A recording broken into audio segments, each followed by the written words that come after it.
we'll start. So, first of all, thank you all for coming.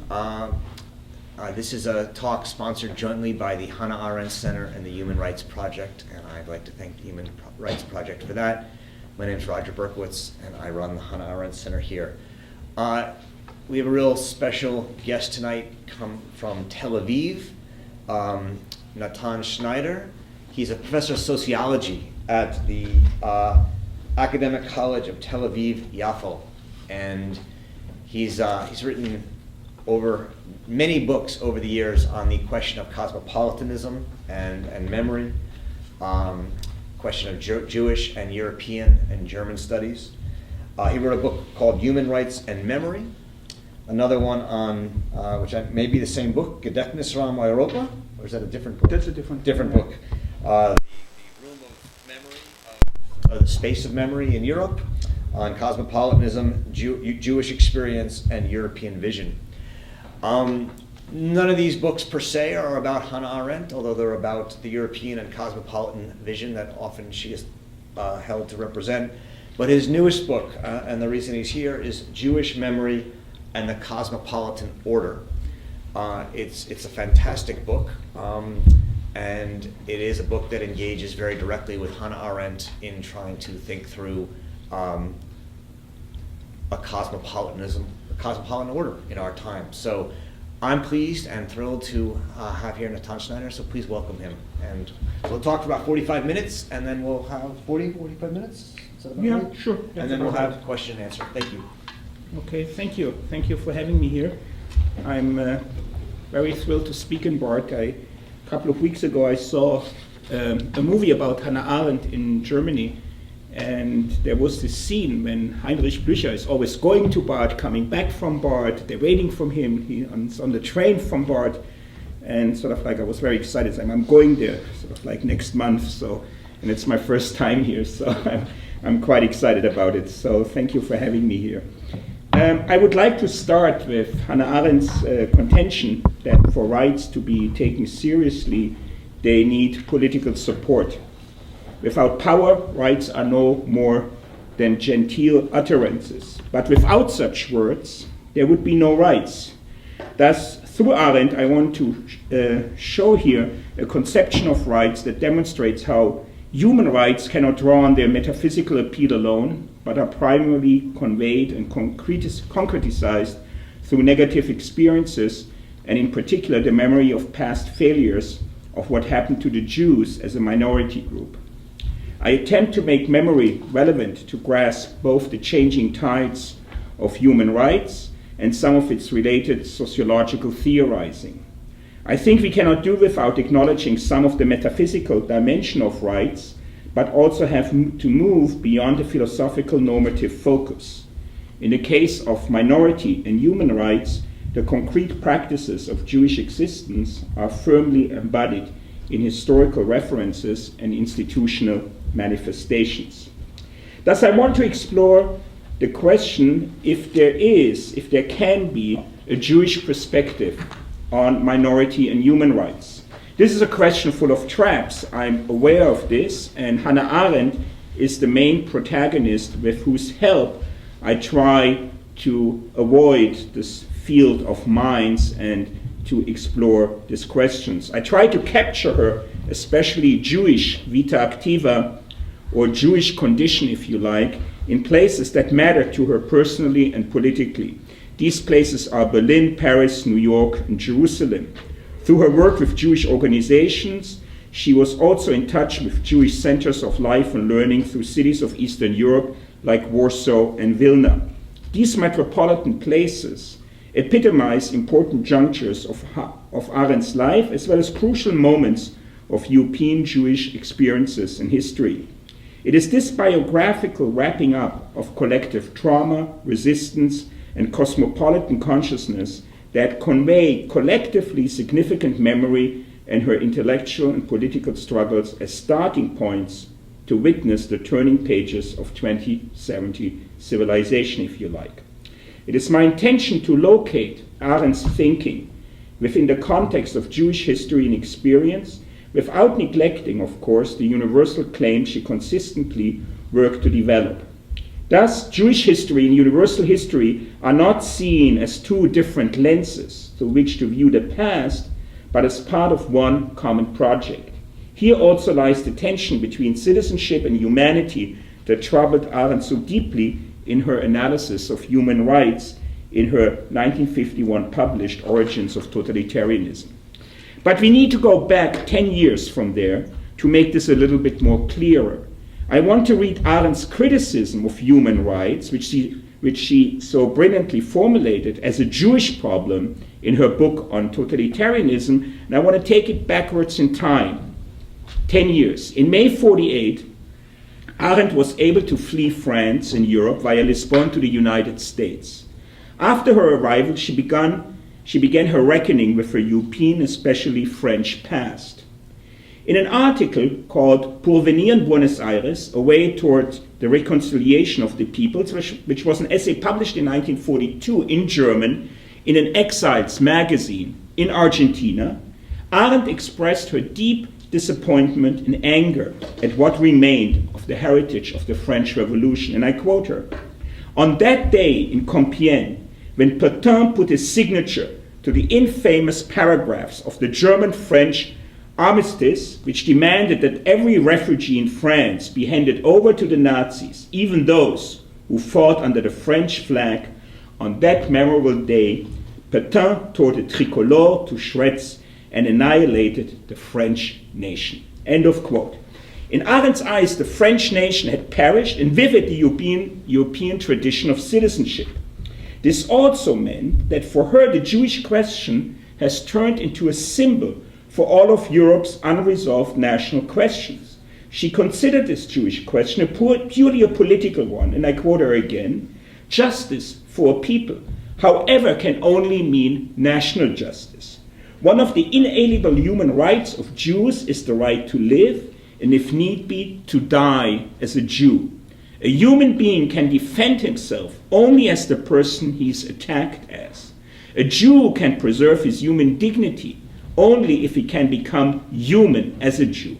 For a Jew in a time when his people are persecuted and the scraps of desert land that he has turned into fertile fields through the work of his own hands are threatened, that means fighting for the freedom of his people and the security of his land." End of quote. And I think that Ben-Gurion probably could not have formulated this any more stronger than she did in 41. During the early years of World War II, Arendt continued to demand the formation of a Jewish army to fight the Nazis. Here also lie the perplexities of her reading of Jewish political collective action. She wanted the Jews to be powerful and to act as if they would be sovereign, as if they would be a sovereign state, forming an army, recognizing and fighting one's enemies. She wanted the Jews to be a politically active people, at the same time as she knew only too well from her own experience that the Jews were not a unified collective, but a diasporic nation unable to act actually in a collective way. It's one of these typical Arendtian contradictions where she often wanted to take anti-Semitic stereotypes and turn them on their feet, like the assumption of Jewish power and Jewish powerlessness.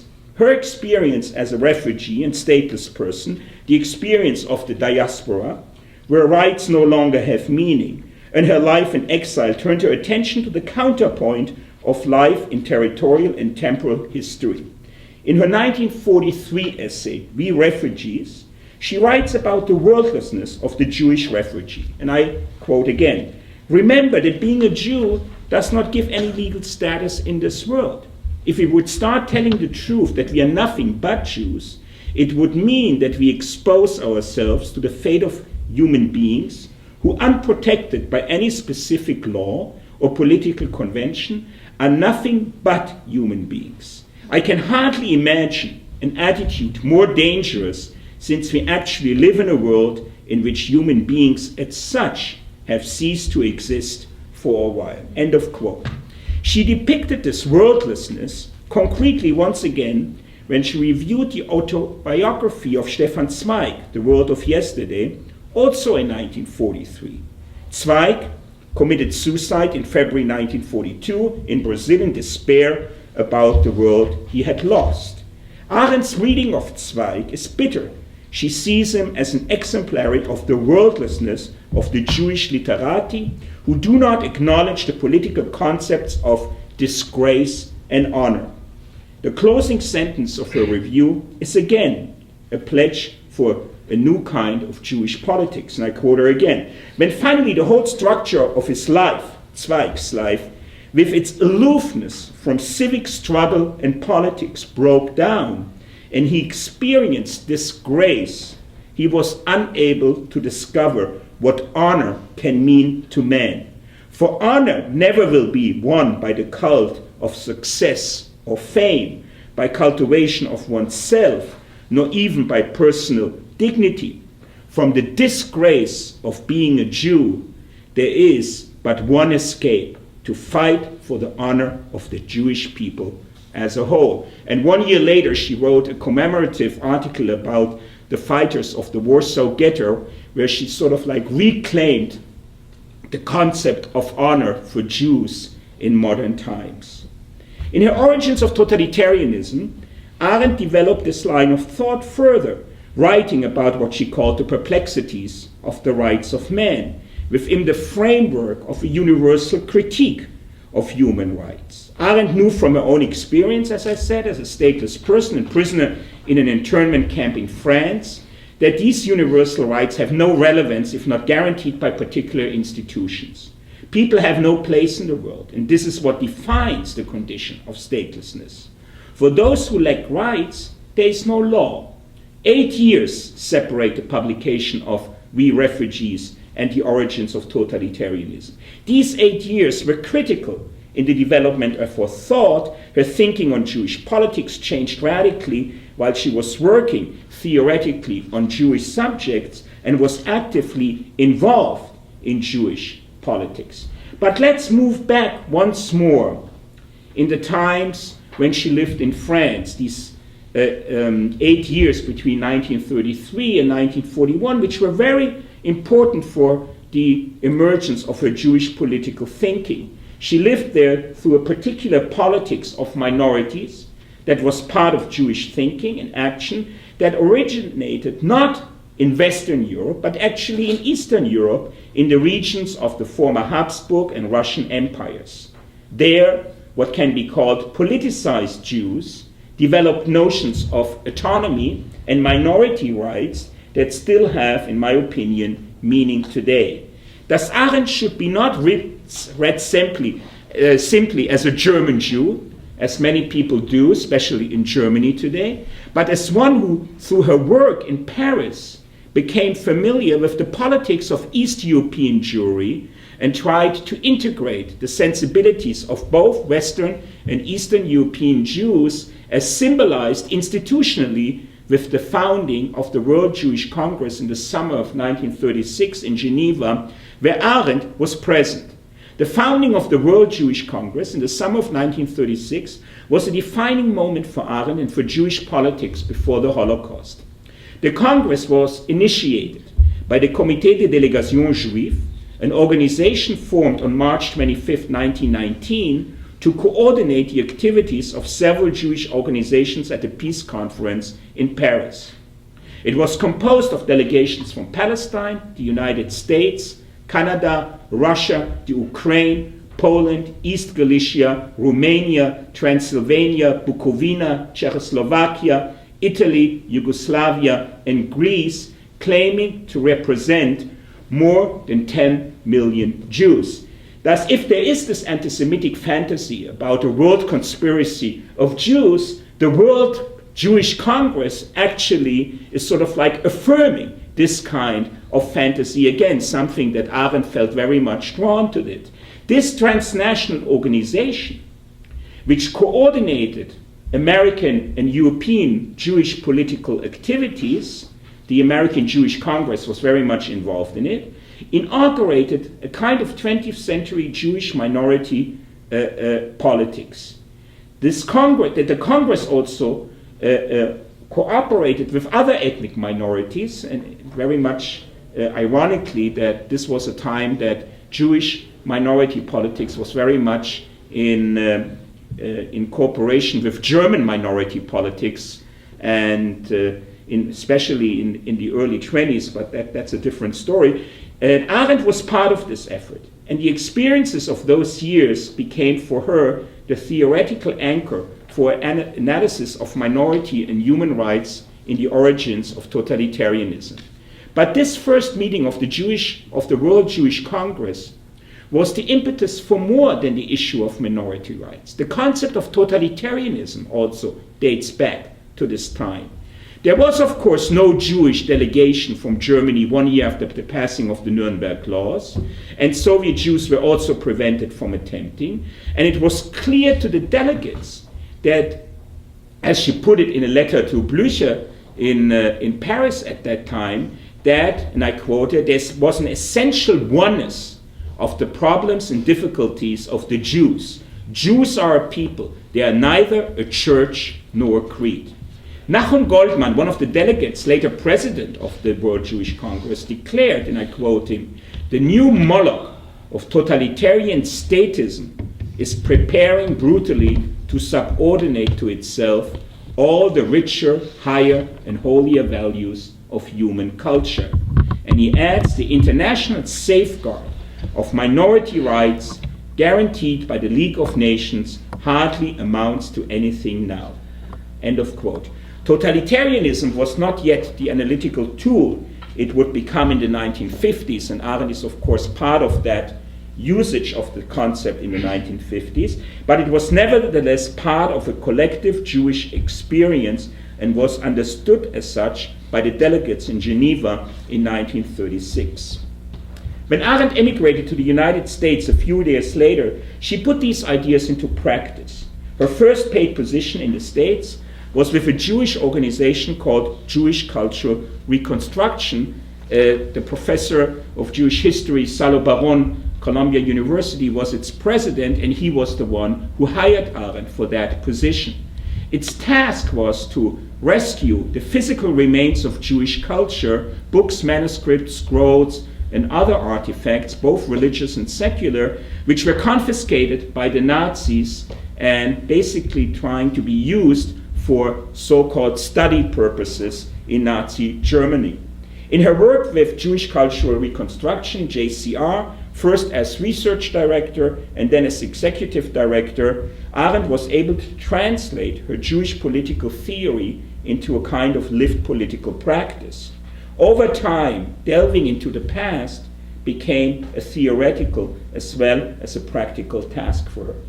Just for those of you who are not really familiar with those historical contextual things, the Nazis looted Jewish cultural materials, and after the war, when most of the former owners, whether individual or collective, had perished, there was a big question being asked. Part of the Jewish cultural heritage survived, and it was centralized and cataloged because many agencies of the National Socialist Project worked to preserve these objects. Organizations such as the Institut der NSDAP zur Erforschung der Judenfrage, the National Socialist German Workers' Party Institute for Research on the Jewish Question, and the Research Branch for the Jewish Problem were set up to study Jews and Judaism and began to loot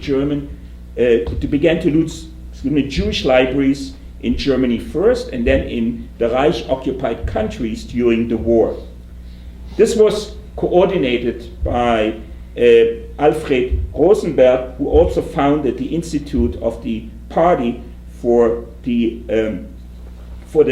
research on the Jewish question. With the help of these agencies, Jewish books and manuscripts were plundered all over Europe, and by 1944, Rosenberg and his staff, together with other Nazi institutions, had looted more than 200 Jewish library collections and confiscated more than 3 million books from around 1,000 libraries throughout Europe.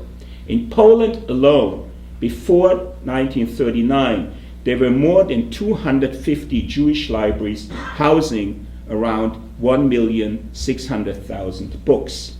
After the war, many of the books and manuscripts the Nazis had confiscated ended up in a depot in Offenbach under the control of the US Army. where more than 3 million books and manuscripts the Germans had amassed were processed. Whenever prior ownership could be established, private prior ownership, the materials were shipped back to the country of origin. But the fate of Jewish collective cultural property, however, was in jurisprudential limbo at the time. It was unclear what constituted Jewish property as compared to the property of various nations whose legal systems had remained intact. And Arendt, together with Baron, were crucial now in sorting these things out politically and legally.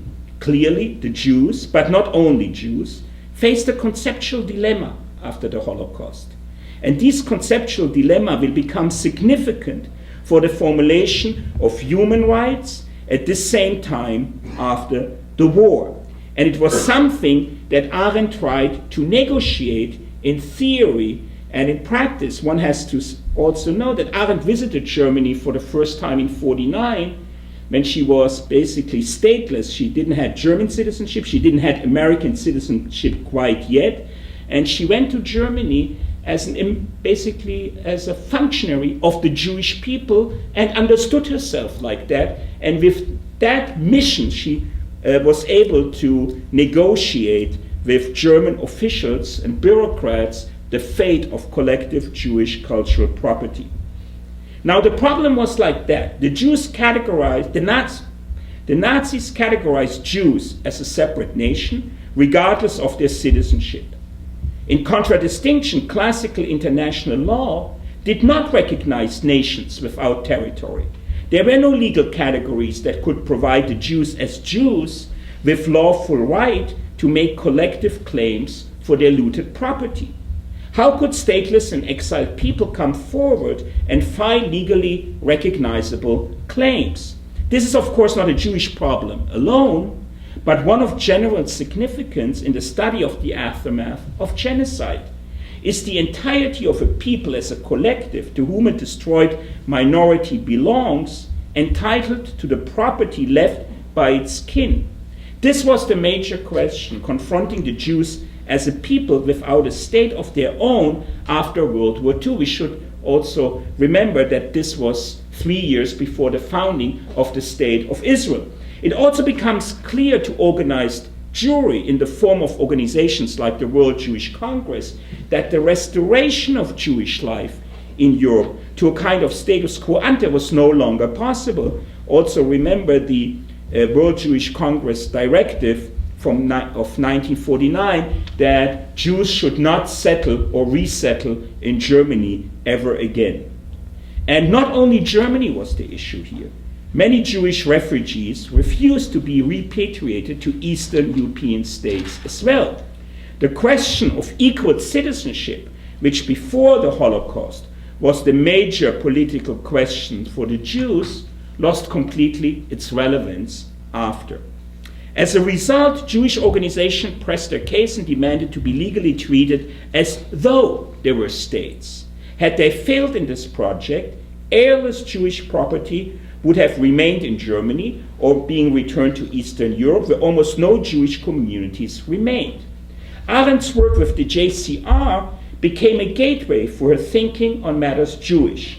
In those years, she also published many of her essays in Jewish publications like Jewish Social Studies, the Menorah Journal, the Contemporary Jewish Record, Commentary, Partisan Review, the Jewish Frontier, and of course, the German-speaking Aufbau, where she published her pleas for a Jewish army. All these essays are now collected in one wonderful volume edited by Jerome Cohen, The Jewish Writings, where all these scattered Jewish writings of her are now being collected in one volume. In those essays, Arendt tried to formulate a political space located between the particular belonging to a people and the universality of humaneness without relinquishing either one. Her first task as a research director was to compile an inventory of Jewish cultural artifacts. She accomplished this task with the help of a network of European Jewish refugees in the United States, England and Palestine, and published the first list under the title tentative list of Jewish cultural treasures in Axis-occupied countries. 4 more lists followed between 1946 and 48. Millions of books and manuscripts, roughly 3.5 million books from 430 libraries, found their way onto this list. They were not, of course, listed separately, but as libraries. From Jewish congregations, institutions, libraries, schools, publishing houses, newspapers, and journals. They came from all over occupied Europe and were written in all European languages Jews employed. I have here like a printout of just one page from Vilna, so I just wanted to pass this through so you can get an idea how this list in many ways looked like. The list amounted to an alphabetical inventory of Jewish culture that cut across the various national boundaries of Europe. It included the Jewish Community Library of Vienna, for example, the Library of the Consistoire Israélite in Sofia, the Community Library of Tallinn in Estonia, small Jewish libraries in Venice, large libraries in Riga, a very large library in Kovno, Lithuania, the so-called Mapu Library containing more than 15,000 volumes. I can only imagine how fascinating it must have been for Arendt to see the list of Jewish cultural institutions in Eastern Europe, institutions that demonstrated the cultural autonomy and rejection of Jewish assimilation, which she had advocated so fervently in her theoretical writings before. As I said, nearly all European languages were represented, testifying to the variety of languages in which Jews read and wrote. The list enumerated 854 newspapers, magazines, and journals, and 643 Jewish publishing houses. Many of these treasures, as I said, ended up in Offenbach and became stateless books. Around that time, Arendt wrote a short article in 1945 in which she talked about the resistance of Jewish refugees to repatriation. She thought that many of these stateless people would insist on keeping their status as refugees in order not to return to their so-called homes. And the same can be said about these books, especially when home was Eastern Europe. It was not until 1949 that the American administration accepted this argument about Jewish claims and allowed the Jewish Cultural Reconstruction to act as a trustee of looted Jewish cultural property. And by 1952, JCR has removed most of these items from Germany, and they have come with the Hebrew University in Jerusalem to a kind of agreement that some of the materials were shipped to Jerusalem, to the Hebrew University National Library, some of the materials were shipped to the United States, 40%, and the rest were shipped to different countries, Canada, Australia, England, and others. Like America received, for instance, many Torah scrolls, which were then redistributed by the American Council of Synagogues to different congregations all over the United States, which then integrated them into their own synagogues. So there was like this chain of continuity from destroyed communities in Eastern Europe whose cultural property was reintegrated into synagogues all over the United States. And Arendt was very much of this Jewish struggle. I mean, you can see in the archives the correspondence she keeps with these Jewish congregations all over America about the Torah scrolls and all that. And for her, I think it embodied the tension between universalism and particularism, not as a theoretical problem, but as part of Jewish life in post-war Europe, America, Palestine, and later Israel. But Arendt, of course, could never really escape her ambivalence about being Jewish and European and about even being German. This identity continued to influence her work, even if she was no longer primarily concerned with matters Jewish later on. Her reading of crimes against humanity and genocide grew out of this preoccupation with matters Jewish. And here also, this is also quite clear, but people sometimes forget it. The concept of genocide, as we understand it today, grew first of all out of the Jewish Eastern European experience. It was coined, as you know, by the Polish Jew Raphael Lemkin, who came to New York around the same time that Arendt did. Lemkin's and Arendt's intellectual projects intersected, though we do not know whether the two ever met while they were both living in New York. What we do know is that Arendt, although she used the concept of genocide, never mentioned Lemkin in her work, and Lemkin never mentioned her in his. Their thoughts crossed on Jewish questions, however. The issue was not that Arendt's ideas derived from liberal and individualistic reasoning on German Jewish emancipation, because Arendt was never a liberal, or that Lemkin was an Eastern European Jew thinking in collective and ontological terms, as some observers have claimed. Both viewed the Jewish fate as a point of departure for their analysis of the fate of other ethnic and minority groups. Both saw the world through the lens of ethnic collectivities, and both were very much concerned with the struggle over minority rights in Europe between the two world wars. But Arendt's reading of minority politics was also extremely ambivalent. On the one hand, minority politics was the kind of active politics in which she wanted to see Jews engaged. On the other, she always saw minority politics as impotent and as not sufficiently political. Nevertheless, the idea of minority politics gave Jewish organizations an opportunity to act politically. And I think part of the ambivalence, has also to do with the Hebrew concept that Arendt was very much fascinated by the Hebrew concept of world, olam. And in Hebrew, that word olam can mean both eternity and it can mean the world. The Jews often call themselves Am Olam, the people of the world, which is also in translation the same as to say the internal people.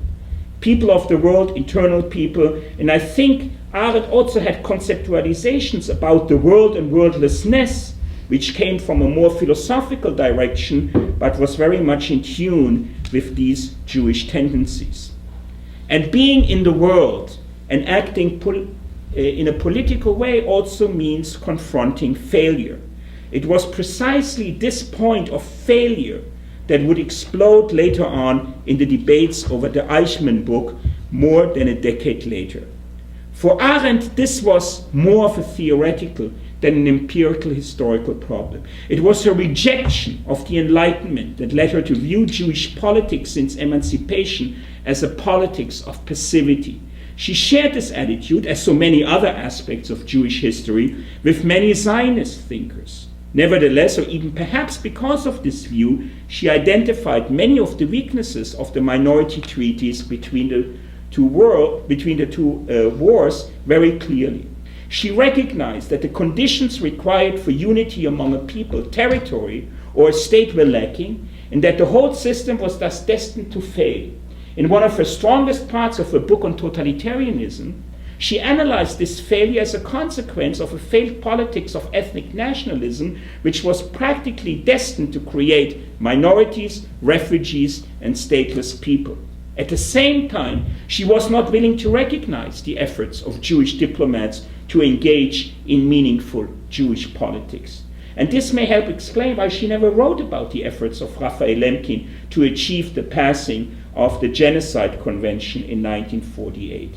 Arendt's judgment of the Jewish lack of political savvy informed her analysis in The Origins of Totalitarianism, where she writes pretty poignantly, ignorance or misunderstanding of their own past were partly responsible for their fatal underestimation of the actual and unprecedented dangers which lay ahead.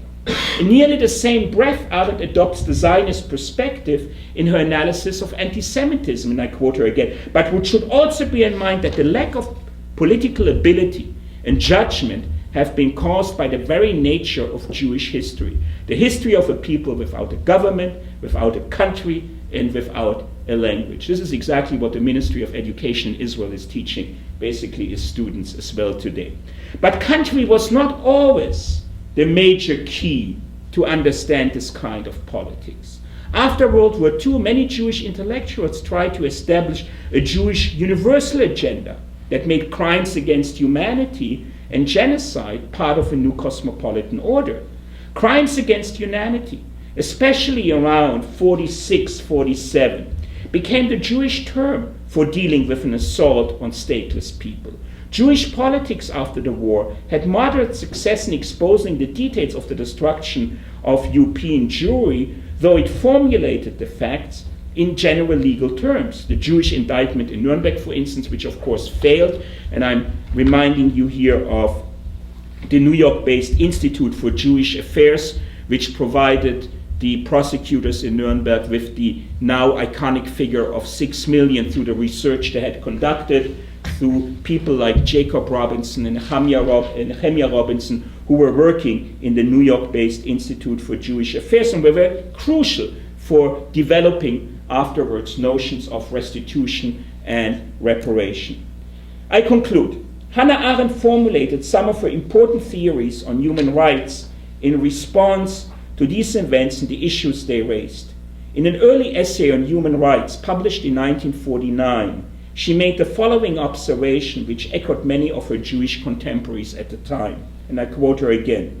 This situation, the emergence of mankind as one political entity, makes the new concept of crimes against humanity expressed by Justice Jackson at the Nuremberg trials the first and most important notion of international law.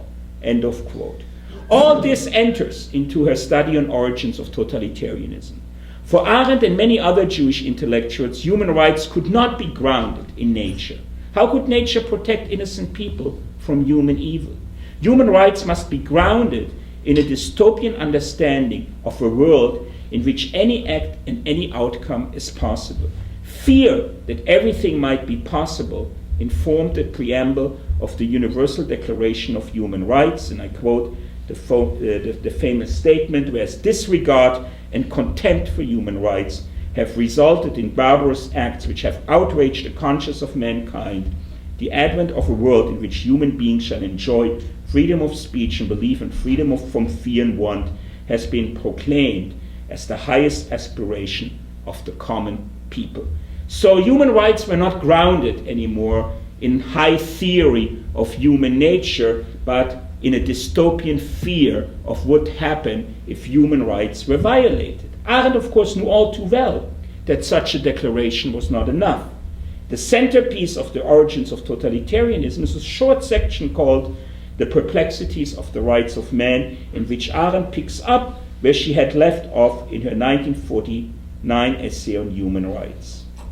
Allegedly emancipated Jews were forced to bear the consequences of what it meant to be merely human beings. They had no state of their own, no right to belong to any communities. For Jews, the declaration was nothing more than empty, meaningless words.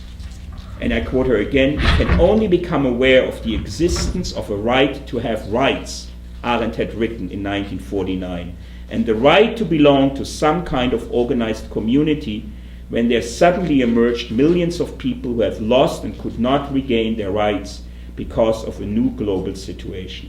She felt great disdain for those who were fighting for human rights on a juridical level alone.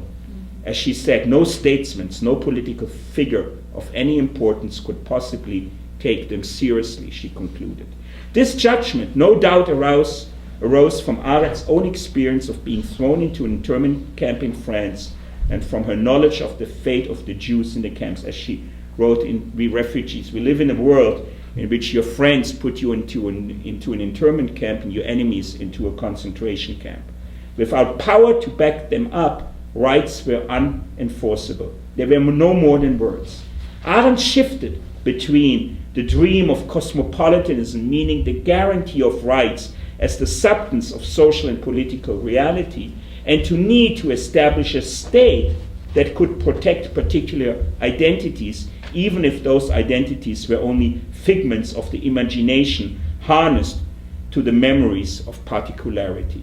Thus, one can also read her criticism of Jewish sovereignty in Israel as part of that dilemma. In her analysis of the paradoxes Inherent in what it means to be human, Arendt used the destiny of the Jews to characterize the paradox of modern cosmopolitanism, namely that the international protection of human rights undermines state sovereignty, but at the same time lacks the means to enforce the protection because it lacks exactly that sovereignty. Clearly, within Arendt's theory, morality is based on particularity and on identity. And this is in many ways a tragic sociological theory. It is tragic because it acknowledges that we are both born into history and free to act, and that responsibility means that we need to accept the conditions of our lives, which were created by others. It is based on being able to look at ourselves in the mirror and say that we have fulfilled the moral obligations that make us who we are. And this means, above all, the special responsibilities we have to particular others who are linked to us through the accidents of history and birth. To ignore the roots of responsibilities and identity is to misunderstand the basis of morality, and to sweep it all aside is an attempt to forget who you are and to flee personal responsibility. Thus, to quote her once more and the last time, in her conclusion to the Eichmann book, every generation, by virtue of being born into a historical continuum, is burdened by the sins of their fathers as it is blessed by the deeds of the ancestors. This is the basis for a disdain for universal rights, which are not particular. And at the same time, she provides us with the beginnings of a sociological theory of human rights. Thank you.